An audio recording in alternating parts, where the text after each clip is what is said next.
Halo sahabat hati yang terkasih, jumpa lagi dengan saya Linda Wahyudi di podcast saya. Kali ini saya kedatangan tamu yang luar biasa. Saya mengenalnya dari sejak anak-anak saya kecil. Saya tahu betul bagaimana perjuangannya mulai nol sampai menduduki pimpinan teratas tertinggi di bank kenamaan yang luar biasa. Ira, silakan Ira. Halo. Halo, Semuanya. selamat pagi semuanya. Thank you udah diberikan kesempatan. Oke. Terima kasih Cilinda. Ya, Ira, saya kan kenal kamu udah lama. Saya sungguh terinspirasi karena saya tahu perjuanganmu dari nol dulu. Bagaimana kamu memulai karir di bank sampai kamu bisa menduduki yang teratas. Nah, berapa tahun kamu berkarya di bank? Kalau seingat saya sih itu mungkin hampir 25 tahun ya yang di bank, dari start bank umum itu ya, dari start anak saya masih TK kecil Buncuk Mekarya, Santo Yosef ya. Dari situ sih rasanya dari start biasa cuma jadi PO, produksi officer namanya waktu itu, product officer, sampai terakhir saya menjadi area sales manager sih ya. Ira, kamu memang dari dulu cita-citanya memang kerja di bank? Sebelumnya tidak juga. Cita-cita saya sebenarnya sederhana banget dulu. Saya kepengen jadi apa, kayak resepsionis aja udah cukup dengan keadaan saya, dengan kemampuan yang saya miliki, dengan keadaan saya yang begitu banyak kekurangan lah sebenarnya ya. Apalagi Kamu asalnya dari mana? asli saya lahir sini. Oh, di Bali memang? Iya. Oh, oke. Iya. Terus Nah, kamu bilang dulu saya kuliah sampai biaya sendiri dan sebagainya. Cerita dong sedikit. ya dulu sih waktu saya masih kuliah kan saya itu saudara kandung sendiri dari mama papa saya. Mama saya masih ada sampai saat ini, tapi papa saya nggak ada dari saya masih kecil. Katanya sih dari 3 bulan udah nggak ada. Lalu ibu saya kepingin banget karena anaknya dan satu-satunya wanita, kepinginlah menjadi anak dari dia itu yang terbaik gitu, yang memiliki ilmu, pendidikan yang baik, supaya suatu saat kalau saya menikah dengan siapapun, kamu tidak memiliki uang banyak, itu pesan ibu saya, tapi dengan pendidikan yang kamu miliki itu akan menjadi kamu bisa hidup gitu loh. Karena kamu kan bisa berpikir apa saja. Jadi mencari apa saja dengan pikiran kamu, dengan pengetahuan kamu, dan kamu akan bisa hidup. Itu sih. Tapi nggak tahu waktu itu jodohnya sama siapa, belum tahu. Tapi impian ibu saya tercapailah dia. Jadi kamu mulai bekerja di bank tuh sebelum menikah atau sesudah? Oh, sebelum menikah pernah kayak magang-magang gitu di satu bank umum biasa. Bank itu udah tutup sekarang. Lalu saya merasa waktu itu pengen juga tetap mencoba yang lain. Saya sempat mencoba dari bank ke perusahaan pariwisata, hotel. Saya pernah menjadi asisten GM di salah satu hotel di Bali. Waktu itu kok saya nggak merasa nggak betah karena harus melakukan perintah terus, dan saya tidak bisa mengembangkan pikiran saya, ilmu saya waktu itu, dan saya nggak merasa puas. Nah itu saya minta coba keluar. Dari itu saya mencobalah, mulai anak saya pas TK, saya cerita tadi sama Cilinda, saya mencoba pertama di Bank Umum Nasional yang ada di Sudirman sekarang ini, yang sudah likuidasi di tahun 2000 kalau nggak salah ya. Seperti itu. Lalu dari situlah saya mulai saya jadi kayak sekarang nama kerennya kan Relationship Manager, RM. Waktu itu saya cuma di bawahnya itu, cuma product officer yang hanya menerima klien yang mencari kredit KPR, yang mencari kredit mobil, yang gampang-gampang lah analisanya. Nah, karena di atas itu ada jabatan yang lebih AO, namanya account officer, yang sudah memegang waktu itu perusahaan-perusahaan besar. Saya yang personal aja itu waktu itu. Terus kamu senang di sana? Saya senang banget waktu itu karena merasa lebih terupgrade gitu dari segi penghasilan. Waktu itu sudah bisa memulai mencicil rumah kecil-kecilan, karena setiap bank kan ada fasilitas loan namanya ya, untuk karyawan yang dipotong gaji kayak gitu. Mulai lebih happy gitu, udah mulai merasa bersyukur pada Tuhan waktu itu dari yang sebelumnya. Seperti itu cerita. Kemudian Lalu puas naik lagi. lalu waktu itu saya jalani seperti biasa, lalu bisa berrelasi dengan banyak klien. Jadi dari klien itu menjadilah suatu sahabat, jadi teman gitu. Salah satunya itu ketua komunikasi dari klien saya di bank sebelumnya, Ibu Helen. Lalu lama kelamaan ada perubahan situasi ekonomi, lalu Bank Nasional dilikuidasi, dan akhirnya saya sebelum likuidasi udah berasa, saya rasanya kok ini saya akan mencoba cari jalan keluar lain. Saya udah keluar berapa bulan sebelumnya. Akhirnya benar itu dilikuidasi, termasuk di mana suami saya bekerja di bank satunya juga kena likuidasi. Waktu itu benar-benar terasa sih ada ketakutan, ada kekhawatiran juga. Waduh, gimana ya? Anak saya masih kecil, masih TK, waktu itu di Pucuk Mekar. 2 anak lagi yang bersamaan karena anak saya kembar. Dari situlah saya mulai yang namanya dekat sama Tuhan ya, lebih dekat, lebih mau bersekutu dengan Tuhan. Salah satunya saya waktu itu ikut persekutuan doa. Dari persekutuan doa begitu dapat banyak inspirasi, mendengar firman Tuhan, yang dimana lebih menguatkan hati saya waktu itu. Dan akhirnya kita berjuang sambil dagang ini, dagang itu, terus jual properti ini itu, ya akhirnya tercukupilah untuk kebutuhan hidup kita pada waktu itu. Tapi masih juga ada rasa khawatir, bisa nggak ya anak kita ini sekolah terus-terusan di Santo Yosa, karena lumayan mahal waktu itu sekolah namanya Santo Yosa, masih lebih mahal dari sekolah yang lain waktu itu kan ya. Ya seperti itulah cerita. Akhirnya dari teman-teman persekutuan doa kita lalu banyak mengenal teman, banyak mengenal kehidupan orang lain, dengan mendengarkan kesaksian saudara-saudara kita. Ternyata lebih banyak juga yang mengalami suka duka dalam hidup mereka. Kalau misalnya dihitung dari pertama kamu kerja di bank ya, mulai tidak termasuk yang magang ya, mulai kerja sampai kamu selesai, sampai pensiun, itu kira-kira berapa bank yang sudah kamu pindah? Setelah Bank Nasional, setelah itu saya mencoba. Nggak disebutin banknya nggak apa-apa. Berapa bank kira-kira kamu pindah? Ada mungkin 4 bank lagi ya. 4 bank lagi. Kena likuidasi tahun 2000 itu saya mencoba salah satu perusahaan insuran. Seperti insuran juga? Insuran, Okay. Pertama kali sambil bisnis yang lain, karena waktu itu saya masih aktif banget ya, karena baru pertama kali membuka komunitas cinta kasih itu. Disitulah saya juga banyak belajar untuk bagaimana mengenal kehidupan yang sebenarnya, dari melayani sama melayani di gereja atau di mana saja yang waktu itu kita punya kegiatan. Akhirnya pikiran saya jadi bertumbuh bahwa hidup ini tidak perlu harus ditakutkan banget. Nah seperti itu. Lalu seiring dengan waktu perjalanan sampai setelah Bom Bali 2002-2003, saya masih pengen mencoba untuk membuka usaha sendiri. Nggak usah jadi pegawai terus lah, cobalah. Tapi kok kayaknya juga nggak begitu jalan gitu, nggak begitu menutupi segala kebutuhan harapan saya.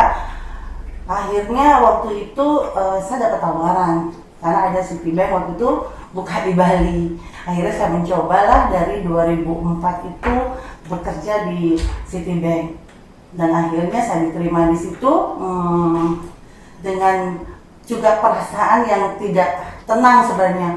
Waduh, kalau Citibank isinya apa ya? Itu kan bank asing, bank Amerika. Loh, saya ini biarpun saya tambahan sarjana, tapi saya masih banyak kekurangan. Satu, bahasa Inggrisnya yang masih canggih. Semuanya mesti proper lah di situ. Tapi waktu itu saya merasa ada kekurangan dalam diri saya, tapi saya masih mau tetap mencoba gitu loh. Bisa nggak saya? Akhirnya seiring waktu itu sambil belajar, akhirnya kekurangan-kekurangan saya, terutama dalam saya berbahasa Inggris waktu itu, juga ketutup oleh pencapaian target saya, dan akhirnya juga saya tetap mendapatkan banyak penghargaan di Citibank waktu itu. Itulah yang membuat saya mulai percaya lagi bahwa tidak ada yang mustahil bagi Tuhan. Jika Dia mau memberkati kita dengan cara apapun, di dalam kelemahan apapun, Dia masih mau pakai kita. Di situ saya bertumbuh, saya lebih giat waktu itu melayani, dan setiap ketemu orang juga saya mengajak orang untuk menjadi bagian dari komunitas yang saya bentuk bersama Ibu Helen. Dan setiap juga saya berbicara dengan klien, saya tidak juga lupa untuk menyampaikan betapa baiknya Tuhan untuk kita, sehingga kita bisa berbagi berkat dengan orang lain. Disitulah saya banyak mendapatkan jadi donatur, menjadi klien saya. Nah, kenapa menjadikan hidup saya tambah happy dengan berkarya, dengan melayani, itu sejalan dengan saya. Tidak perlu menggunakan banyak waktu, karena waktu saya bertemu dengan orang, saya pun berusaha untuk menyelipkan apa tujuan impian hidup saya juga untuk menjadi hamba Tuhan ya. Dan yang luar biasa, kamu mampu ya menyekolahkan 2 anak di Aussie. Untuk sebagian orang itu berat. Kalau saya aja, saya nggak kebayang bisa nyekolahkan anak di luar negeri gitu. Jadi saya melihat gila, kita hebat sekali ya. Itu perjuanganmu. Iya. Sebenarnya bukan saya yang hebat, Tuhan yang hebat. Nah, ceritanya itu terlalu panjang kembali. Waktu tahun 2002 saya diajak oleh salah satu sahabat seperti saudara saat ini, diajak pertama kali ke Australia. Saya pertama kali bisa menginjak luar negeri itu adalah ke Australia, ke Sydney. Di situ rasanya saya bersyukur banget melihat Sydney yang begitu bagus, aman, tenang, bersih, dan rasanya mau cium tanah ketika landed di airport Keyswan di Sydney. Dan situ merasanya, aduh, kapan ya saya bisa seperti ini, seperti itu. Melihat anak-anak student yang banyak di luar negeri, begitu, mungkinkah saya bisa memiliki anak seperti itu? Tapi saya simpan dalam hati waktu itu. Dan akhirnya bolak-balik saya sempat ke tempat lain juga bersama teman-teman saya yang lain. Akhirnya pada waktu 2010, ketika saya mau resign dari Citibank, sebelum saya ke salah satu bank di Bali, Australian National Banking-nya, saya sempat ke sana. Di situ saya sama suami waktu itu mencari-cari informasi. Bagaimana sih kalau anak-anak kesini, apa yang harus bisa dilakukan? Banyak dapat masukan dari beberapa teman yang memiliki anak sekolah di situ. Lalu pulang berpikirlah, gimana ya kalau anak-anak kita bisa di sana? Paling tidak bisa membuat anak kita tuh menjadi pribadi yang mandiri. Itu tujuan saya, mengubahkan kepribadian dia menjadi anak yang bisa mandiri nantinya. Kalau dia sudah berkeluarga, kalau dia sudah dewasa, seperti itu. Lalu akhirnya ngomong kali ngomong, akhirnya maulah anak saya pengen berangkat. Lalu karena saya setiap bank bekerja selalu dapat fasilitas loan, saya ada lebih properti, itu yang saya jual. Karena pembiayanya ya seperti Cilinda tahu, untuk sponsornya juga lumayan. Akhirnya saya relain untuk itu, karena demi gimana kerinduan saya memiliki anak bisa merubah kepribadian itu menjadi suatu pribadi yang mandiri. Itu saja, bukan untuk menjadi orang yang hebat, bukan, tetapi kemandiriannya, melihat hidup atau kebiasaan peradaban orang di negara lain. Itu sih tujuan saya. Dan ketika mereka berangkat berdua, kamu sepi dong berdua aja. Bukan sepi, Linda, tapi malah Nambah gila menangis. Kita tadinya memiliki harapan, kerinduan, kebanggaan, tetapi begitu dia udah take off itu rasanya air mata sampai besok pagi. Pada jiwaku belum selesai sampai sudah di di pagarnya airport Ngurah Rai, sudah sampai take off saya masih dada-dada gitu. Lalu sudah nggak puas lagi, saya lari ke adorasi di gereja FX. Waktu itu saya menangis. Sampai di rumah juga belum puas. Satu Tuhan, dia pertama kali lo berangkat. Gimana ya, kok saya pengen berangkatin dia, soalnya saya belum siap juga. Akhirnya saya kesepian banget. Aduh, nangisnya nggak ketulung deh rasanya. Sampai di rumah pun saya habis adorasi masih bakar lilin di altar saya sampai pagi itu, sampai peti orang tukuran. Nah, ingat gimana ya, udah landed sih apa belum gitu. Sampai pada akhirnya sampai jam 5 pagi, di sana udah jam 7 atau jam 8 pagi di Australia. Akhirnya dia mendapati, Mama, Ivan Dimas sudah landed. Udah ketemu belum kantor yang agensi kamu yang kita refer dia ke sana? Udah mah, nih ntar lagi udah mau ketemu. Aduh, puji Tuhan, baru satu langkah baru ada rasa lega ya Tuhan. Satu hal, kau sudah menjawab bahwa anak saya sudah tiba landed dengan selamat di sana itu. Dari situlah mulai tiap hari bergumul, hanya hidup kita untuk anak, berdoa, bekerja, dan berdoa, dan sampai akhirnya anak saya bisa tinggal sampai hampir 9 tahun sampai 9 menikah. tahun. Wow. Di sana. Menikah di Aussie Ya. juga ya. Dan dia juga mengambil suatu pekerjaan sampingan karena tahu orang tuanya tidak banyak duit untuk membiayai di sana. Kita hanya mensupport dalam doa, dan puji Tuhan selalu ada jalan, tidak ada pernah kekurangan, karena satu yang saya selalu berikan, berdoa dan berbuat sesuatu untuk hari ini. Dan apa yang kamu bisa lakukan, lakukanlah selama kamu mampu. Jadi cita-citamu tercapai nih, mereka mandiri betul. Dan benar, sampai saat sekarang dia sudah mandiri. Dan saya tidak pernah direpotkan lagi dari segi finansial sampai saat ini. Luar biasa ya. Ya. Allah itu benar-benar Ya. hidup. Dan sampai menikah pun dan berkat pun bisa di Australia itu bagi saya juga luar biasa, karena saya merasa saya ini siapa sih, siapa yang akan menolong saya, bagaimana di sana, tetapi semuanya Tuhan buka jalan secara luar biasa dan komplit dan detail, bisa memberkati secara sempurna lah ya, seperti kita pemberkatan di Bali. Nggak tahu bagaimana Tuhan bekerja, yang datang untuk kur, yang datang untuk menjadi lektor dan lain sebagainya. Semua Tuhan sudah atur luar biasa. Bagaimana romonya, semua Tuhan sudah atur luar biasa. Iya, Luar ketika biasa. kamu lagi di puncak-puncaknya karyamu, ya. Saat itu juga kamu sedang full, kayaknya giat banget di KCK ya. Kamu banyak sekali kegiatan sosial yang kamu handle, ya. Kegiatan doa yang kamu handle banyak sekali. Terus saat itu juga anak-anak kan masih kecil, maksudnya usia sekolah juga. Bagaimana kamu bisa membagi waktu fokus di kerjaanmu di bank, fokus dengan pelayananmu yang kamu lakukan dengan sepenuh hati, sama anak-anak? Gimana caranya kamu ngatur waktu? Saya secara taktikal sih jujur gak begitu banyak yang bisa melakukan buat anak waktu itu, karena saya benar-benar fokus dengan pekerjaan, karena satu hal yang saya ingin capai adalah target saya tercapai. Dengan target saya tercapai, saya akan pasti mendapatkan berkat yang sesuai dengan harapan saya. Jadi sesungguhnya semua itu ada di backup oleh suami saya yang lebih banyak melakukan. Dia yang mengalah, tidak bekerja di suatu instansi yang seperti saya di banking atau di suatu perkantoran. Dia yang mulai wirausaha sendiri. Jadi waktu mereka banyak bisa digunakan untuk melayani keluarga, termasuk mengantar saya sampai saat ini.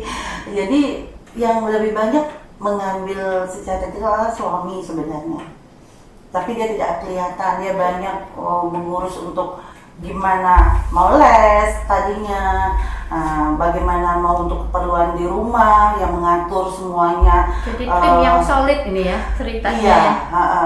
Kalau ada pepatah yang mengatakan di belakang pria hebat ada wanita yang hebat. Kayaknya ini kebalik nih. Di belakang wanita hebat ada pria yang hebat. Iya. Itu Pria yang support sesungguhnya terus ya. yang terjadi. Tanpa pasangan kita memang sudah dijodohkan sama Tuhan yang seperti itu, saling mengisi ya. Sebenarnya saya malu kalau bilang saya hebat, karena kalau tidak disupport oleh suami, anak saya juga tidak cerewet, harus sama mama tidak. Dia dengan pembantu dulu kan satu-satu dihandle oleh satu pembantu.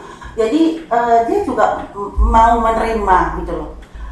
Makanya saya merasa saya sebenarnya belum sempurna menjadi seorang mothers gitu, seorang mami ya, karena tidak memberikan waktu yang penuh selayaknya sebagai seorang mama yang memberi waktu banyak. Tapi anak-anakmu sangat bangga loh sama kamu. Anak-anakmu sangat respect dan sangat bangga. Karena ya itu terdesak oleh kebutuhan, karena tahu mamanya bukan anak orang kaya atau yang sudah menerima warisan dari orang tua saya, tidak, karena betul-betul dia tahu dari nol. Dan kadang sampai dia tidur pun waktu itu saya belum datang, itu yang sampai saat sekarang rasanya ya sedih gitu loh. Aku harus sekarang bisa membuat dia itu yang terbaik. Sampai saat sekarang pun dia sudah menikah, rasanya dia seperti masih anak saya, masih SMA, saya masih tawarin makan, saya masih tanya ini itu, karena belum puas sesungguhnya. Di masa kecil mereka, saya melakukan selayaknya seorang mama, karena saya benar-benar fokus siang malam, apalagi saya dengan kegiatan traveling keluar kota waktu saya di Bank Asing itu hampir sebulan ke Jakarta, pagi hari bisa last flight saya harus balik, kadang 2 harinya lagi berangkat lagi. Itu sudah nggak bisa menghitung berapa perjalanan saya ke Jakarta, berapa perjalanan saya ke kota lain ketika saya harus mengunjungi branch dulu. Saya pernah di Ainsat, saya pernah mengunjungi sampai Balikpapan, sampai Manado, Makassar, balik Bali lagi, balik Jakarta lagi, meeting dan lain sebagainya. Belum event yang ada di sini, belum eventnya komunitas yang kita bentuk ini. Waduh. Jadi betul-betul total ya. Saya benar-benar sebagai ibu rumah tangga belum layak sesungguhnya, karena tidak sempat untuk memasak, tidak sempat untuk ya paling apa yang kebutuhan saya akan belikan, tapi untuk melakukan as a mother itu belum. Baru kali inilah saat ini, sekarang udah pensiun, baru saatnya saya mau mulai untuk itu. Sedih sih sebenarnya ya. Tapi Tuhan tuh hebat ya. Tuhan yang luar ngatur biasa, semuanya. luar biasa. Oke Ira, apa sih artinya Tuhan bagi seorang Ira yang sudah sampai pada karirnya dan sudah bekerja dengan sangat baik? Bagi saya Tuhan tuh tidak ada yang lain selain Dia yang lebih hebat di dunia ini. Soalnya kan banyak anak muda mungkin melihat kamu ya, maksudnya jenjang karirmu sampai begitu, sampai kamu bisa nyekolahkan 2 anak di Aussie sampai dan sebagainya lah, dapat penghargaan begitu banyak, pasti mimpinya, wah aku juga kepengen kayak begitu gitu. Tapi kan mereka tidak tahu di balik itu ada banyak air mata dan banyak perjuangan kamu gitu. Ya, betul. Banyak hal yang kamu korbankan untuk itu. Itulah bagi saya itu tidak ada sesuatu yang kita tidak bisa libatkan melalui tangan Tuhan. Tanpa Dia we are nothing. Itu sudah pasti dalam segala hal. Karena apa? Karena kita tidak akan pernah mampu melakukan itu dengan kekuatan kita sendiri. Terlebih saya menyadari seperti pembicaraan saya tadi sama Celinda, bahasa Inggris saya nggak proper loh, nggak bagus. Tapi saya bisa ditempatkan Tuhan di bank asing, yang terus di bank asing sampai terakhir pun saya di bank asing, Bank Singapura. Rasanya harusnya tidak mungkin. Apakah nggak ada yang lebih bagus dari saya? Tapi Jadi kenapa? kamu melihat tangan Tuhan yang nuntun kamu dari satu ke satu. Betul. Itu yang saya rasakan Cilinda. Jadi nggak mungkin. Dari segi sistem anak-anak muda sekarang jauh lebih canggih daripada saya, tapi selalu saya diberikan asisten atau partner bekerja yang selalu support dalam hal itu. Jadi hanya kita istilahnya melayani dia saja. Tuhan tuntun loh, hari ini saya mau ketemu siapa ya Tuhan, bimbinglah saya, turutlah bekerja dengan saya. Dan akhirnya benar, cuma ngobrol, makan, atau ketemu di suatu persekutuan, atau ketemu di suatu pesawat, itu bisa jadi rekanan bisnis kita. Yang orang lain mungkin susah mencari siapa kok bisa kenal sama dia sih, kok bisa sih gitu kan. Tapi saya tidak pernah loh sebenarnya dengan bersusah payah untuk mencari mereka yang kaya raya itu dengan kemampuan saya atau dengan keadaan saya harus kaya dulu mau bertemu dengan orang kaya, itu enggak. Tapi saya percaya bahwa kalau ada rahmat Tuhan, kita pasti akan dekat. Sekali kita kenalan kok bisa nyantol. Itu selalu kayak seperti itu yang saya alami gitu. Dan selalu menjadi relationship yang baik. Dan sampai sekarang klien saya dari 25 tahun sampai sekarang pun masih ikut ke kita. Dan itu hebatnya yang luar biasa. Dan hebatnya yang saya dengar kan, setelah pensiun di bank pun kamu ternyata masih berkarya lagi ya? Iya, itu sebenarnya saya udah mau selesai di bank, masih dibajak lagi oleh salah satu company insurance Jepang. Itu pun saya melihat karena kinerjanya hampir sama seperti kinerja saya seperti di bank sebelumnya. Jadi saya senang banget melihat dari environment-nya, dari rule of the game-nya, semua itu sangat comply banget gitu. Jadi saya merasa tidak pensiun sampai saat ini gitu loh. Seharusnya saya udah pensiun karena saya udah di atas 55 kan. Tapi saya nggak merasakan itu gitu loh, karena ya Tuhan masih bekerja, masih menuntun saya, masih memberikan award sampai ya kita di Cilinda bilang di saat pandemik saya juga masih menerima berkat untuk penghargaan. Kamu dapat penghargaan terus, bahkan pandemi dalam kondisi orang kesulitan kerja kamu tetap dapat penghargaan. Ya itulah karena anugerah Tuhan, tidak ada yang lain. Saya sebenarnya udah memohon untuk sehat, untuk tetap bisa makan, istilahnya untuk hari ini udah puji Tuhan. Tapi waktu itu seperti Tuhan menggerakkan, lakukanlah sesuatu apa yang bisa kamu lakukan saat ini. Kalau engkau melakukan, Tuhan pasti turut untuk melakukan. Saya jalanin, saya mencoba dengan kondisi yang begini parah, menakutkan, tapi akhirnya kok ada yang Tuhan mau pakai berkat. Karena saya juga berdoa dan bernovena juga, kalau engkau memang akan memberkati, kau pasti engkau menghendaki, maksud saya, kau pasti akan buka jalan dengan caramu sendiri. Itu doa saya, Cilinda. Jika engkau mau, engkau pasti akan punya cara untuk menolong saya. Itu selalu doa saya. Dan saya dengar di sela-selanya kamu tetap berkarya, kamu masih buka PO rujak, PO makanan gitu. Ya, waktu itu kan sempat benar-benar yang namanya PSBB, saya mengikuti peraturan banget pada waktu itu. Dan saya orangnya memang tidak pernah bisa diem, dan jarang yang namanya leha-leha dalam hidup saya. Apalagi untuk tidur-tidur siang tanpa jelas, itu nggak pernah. Jadi selalu saya mengisi waktu apa ya yang saya harus lakukan ya, yang bisa juga menghasilkan duit. Karena kalau orang lain tuh punya restoran, pintar masak, pintar kayak Cilinda, jadi bisa mengajar dan lain sebagainya, saya nggak punya. Waktu itu saya ingat waktu masa kecil saya pernah dibuatin bumbu yang kayak gitu. Saya coba ingat-ingat, saya coba kok saya share gitu, mau dong akhirnya.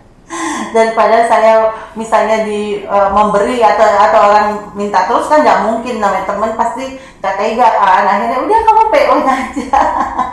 Dan akhirnya saya berkreasi how to prepare-nya, saya bikin stiker dan lain sebagainya. Dan akhirnya juga lumayan juga mendatangkan berkat bagi saya untuk istilahnya buat makan tuh sebenarnya. Puji Tuhan bisa buat makan juga kalau serius kita menekuni itu. Jadi apapun Tuhan bisa buka jalan. Ira, selama kamu bekerja, ada nggak masa-masa yang sulit, maksud saya itu yang menghadapi nasabah mungkin yang sulit atau apa, sehingga kamu merasa capek bener dan merasa kayak aduh gak kuat saya gitu. Pernah nggak kamu mengalami kayak gitu? Wah, pernah banget Linda. Ketika kita tidak mencapai target karena situasi ekonomi kah, atau karena situasi kita yang tidak fokus. Itu tekanan dari Ya, atasan. sebenarnya tidak ada yang marah sama kita secara fisik, itu tidak kita dimaki-maki, itu sih enggak. Cuman yang namanya pikiran saya dari dulu, kalau saya nggak berguna, saya rasanya nggak enak untuk menerima salary yang begitu besar bagi saya dan saya tidak menghasilkan apa-apa. Kok rasanya saya nggak berguna. Nah, itu yang kesalahan saya. Sebenarnya saya tidak perlu harus mengambil pikiran yang terlalu jauh seperti itu, yang kadang-kadang akhirnya saya stres, sangat stres, dan rasanya kepingin nggak usah lagi deh saya dibayar.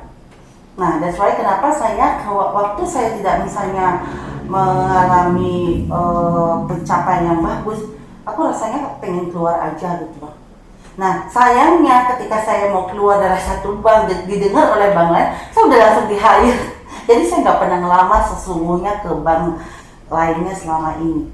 Begitu saya keluar, saya cuma nikmati dulu holiday beberapa minggu, berapa bulan, datang lagi offering letter. Pikir kok tambah enak ya penawarannya, dikasih fasilitas mobil gratis lah, ini itulah, asal reda di ini, posisi juga lebih bagus, kenapa tidak gitu loh maksud saya. Akhirnya pikir nggak usah lagi lah, buka usaha belum tentu juga cuannya seperti ini ya nggak. Akhirnya kembali lagi bekerja, lama kelamaan menikmati juga, menghadapi kesulitan, lebih terbiasa, dan akhirnya lebih kuat gitu. Dan akhirnya sampai salah satu bank saya udah dijual, akhirnya saya di-hire lagi ke salah satu bank. Itu benar-benar rasa lelah, rasa capek secara fisik, karena mungkin sudah umur ya, masa udah 53 di-hire lagi. Orang 30 aja nggak diterima. Akhirnya saya sendiri yang merasa lelah gitu loh, padahal udah dinaikkan dari segi title. Itu pun saya juga tetap mengundur. Enggak, saya memilih salah satu perusahaan yang sekarang itu karena flexible time. Saya mengatur waktu semi kayak seperti kita jadi punya usaha sendiri, dan waktu pun saya bisa atur seperti itu. Itu loh Linda. Punya nggak pengalaman yang paling menyenangkan selama kamu bekerja di bank? Banyak banget. Yang paling menyenangkan ya. Yang kamu ingat satu aja? Ya, ketika saya waktu di salah satu bank asing itu, saya pernah dikasih kasih tantangan target apabila mencapai 1,5 juta US dollar, itu tak pernah lupa saya. 1,5 juta US dollar dalam waktu between bulan pertama sampai bulan ketiga kamu capai, kamu akan bisa mendapatkan uang tiket ke Singapura. Bukan kayak sekarang Singapurnya anybody can fly gitu kan. Ini perbedaannya sangat luar biasa. Waktu itu saya mencoba untuk menerima tantangan itu dengan bersaing dengan seluruh karyawan bank yang ada di branches kita, dan ada juga dari cabang seluruh Indonesia. Saya sampai mencoba pengalaman saya mencari customer keluar Bali. Sampai terjauhnya saya mencari customer di Atambua. Wow. Bisa bayangkan dari Pulau Kupang, Salak Timur sampai ke Atambua tuh naik bus 6 jam, balik Kupang dan balik dari Pasang. Saya pikir apakah mungkin ya? Tapi nggak ada respon awalnya. Tapi Tuhan tuh nggak pernah tidur beneran gitu loh. Akhirnya pada waktu ada satu big customer yang bisa menutup target saya, tambah dengan target yang ada di cabang saya waktu itu, saya bisa kecapai loh. Itu saya nggak bisa bayangkan. Tuhan, kalau hari ini mungkin nggak mungkin lah ya. Hari ini bank manapun sih rasanya sih nggak bisa ya. Nah, akhirnya saya mencapai award untuk berangkat ke Singapura.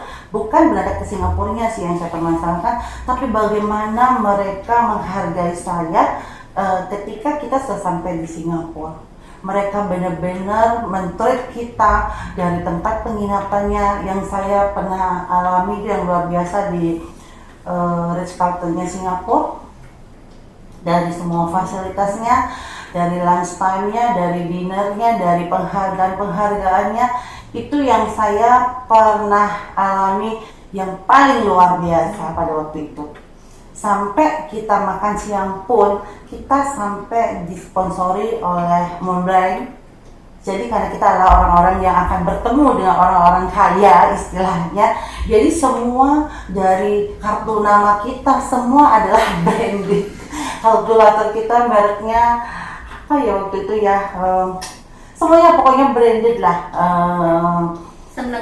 Senengnya karena waktu itu kita sendiri belum pernah memiliki Montblanc ya, karena saya merasa orang saya baru-baru kok pertama kali kerja yang kayak ginian gitu loh, maksudnya itu yang membuat mental saya upgrade to my self gitu ya, untuk terus bisa menikmati gitu. Dan itu nggak pernah lupa ya? Dan itu nggak pernah lupa. Sampai tasnya pun kita kalau kerja tidak boleh bawa kresek lah kasarnya, atau body bag yang kotor, diberikan merek charity. Saya ingat banget tuh sampai kalkulatornya, sampai sumpit matanya semua branded. Itu yang saya rindukan, ke harapan saya juga gitu loh, menyenangkan sekali gitu, karena di tempat lain belum tentu sebelumnya mendapatkan award-award yang kayak gitu. Mengingatnya sampai mau pakai aja sendalnya kasihan banget gitu. Sampai sabunnya mau dipakai, sayang deh pakai kenang-kenang kan, soalnya dari sabunnya itu udah mereknya Bulgari loh. Ya dong. Terus dari saset kopinya aja aduh branded banget. Itu yang pertama kali. Sebelumnya sih pernah penghargaan sampai di Jakarta, sesuatu yang biasa, tapi yang pertama kali dari sebelumnya itu penghargaan yang saya nggak pernah lupa. Dari situ saya belajar, oh kayak gini ya kalau orang sukses, kalau orang bisa mencapai penghargaan. Jadi lupa gue anaknya siapa, gak ada yang nanya. Yang dia tahu adalah Ira waktu itu yang mencapai target. Dia nggak tahu gitu loh, gue anaknya siapa, pandangan orang tetap harus dihargai oleh karena hasil pencapaian kita. Iya. Jadi kerja keras itu benar-benar tidak mengkhianati hasil, itu seperti kata orang. Itu sih. Ira, kalau misalnya kamu sekarang saat ini boleh pesan ya pada anak-anak muda di sini ya, apa yang ingin kamu sampaikan? Bahwa bekerja itu kamu kalau fokus ya, kayak ini kenyataan, saya nggak ngomong kosong nih, saya alamin dari nol sampai sesuatu yang ingin kamu sampaikan pada mereka. Saya sih berharap kalau untuk anak-anak muda sekarang dengan pengetahuan yang tinggi, teknologi yang tinggi, kita memang jadi orang tuh harus fokus kepada apa yang kita kerjakan. Lalu kita melakukan semuanya itu dengan continue. Tanpa continue, kita pasti juga akan kehilangan kesempatan. Lalu tidak pernah patah semangat, keep spirit terus harus ada, jangan patah semangat. Jadi terus semangat di hati itu dan di pikiran kita itu harus tetap ada, dan percaya bahwa apa yang kita lakukan ini akan berhasil, seperti itu. Lalu mencari kreasi atau kreatif sendiri untuk mengembangkan apa yang kalian mau lakukan di saat ini. Jadi tidak monoton kepada apa yang kita kerjakan. Maksudnya, kita harus misalnya duduk di counter. Mungkin kita bisa sekarang lewat website, lewat teman untuk mempromosikan, banyak cara, atau meminta satu referensi kepada orang. Karena apapun yang kita kerjakan tanpa ada yang mereferensi atau tanpa pelanggan istilahnya, tanpa sharing, itu tidak akan pernah berhasil. Apapun, pekerjaan di bank kah, apa pekerjaan insurans kah, atau pekerjaan asuransi kah, ataupun pekerjaan yang lain, istilah caritas pun, kalau kita tidak mencari banyak member, donatur, kita tidak akan punya keuangan untuk membantu orang lain lagi. seperti itu. Jadi harus tetap keep spirit. Yang paling penting adalah segala sesuatu yang kamu lakukan itu bawalah dalam doa. Karena kamu bekerja, Tuhan pun turut bekerja. Itu sih saran saya bagi kaula muda atau teman-teman yang lebih muda dari saya yang sedang berjuang. Terima kasih. Ira, thank you banget. Kapan-kapan saya akan undang lagi untuk menceritakan kehidupan keluarga, boleh nggak? Bagaimana pengalaman kamu dengan anak-anak, bagaimana peristiwa besar saya tahu baru-baru terjadi dengan kedua anakmu. Kita akan sambung di lain waktu, boleh? Boleh Thank saja. you banget ya, thank you. Dadah, Dadah semua.